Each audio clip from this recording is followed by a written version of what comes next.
तुम्ही ती म्हण ऐकली का? Everything is fair in love and war. But I think everything is fair, but is action shouldn't hurt our family. तुम्ही ती कुठलीही गोष्ट करू शकता, ज्या गोष्टीमुळं तुमची फॅमिली हर्ट होणार नाही. All the best.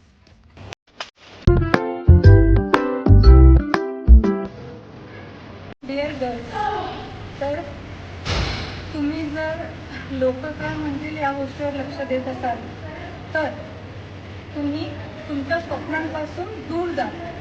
बाकी समजायसाठी तुम्ही हुशार आहात. आणि हां, लोक बोलतील, लोक तुमच्या कपड्यांवर बोलतील, लोक तुम्ही वर्कआउट काय करताय त्याच्यावर बोलतील, किंवा तुम्ही कुठल्या पण क्षेत्रात वर्क करत आहे, मग ते कुठलंही असो, ते चांगलं असो वाईट असो, त्याबद्दल लोक तुम्हाला बोलणारच आहे.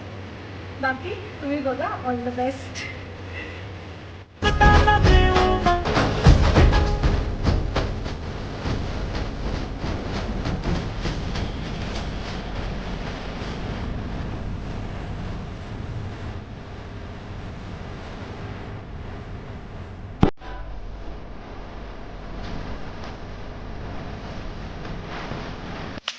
जो नाम तेरे ना जिया तो जीते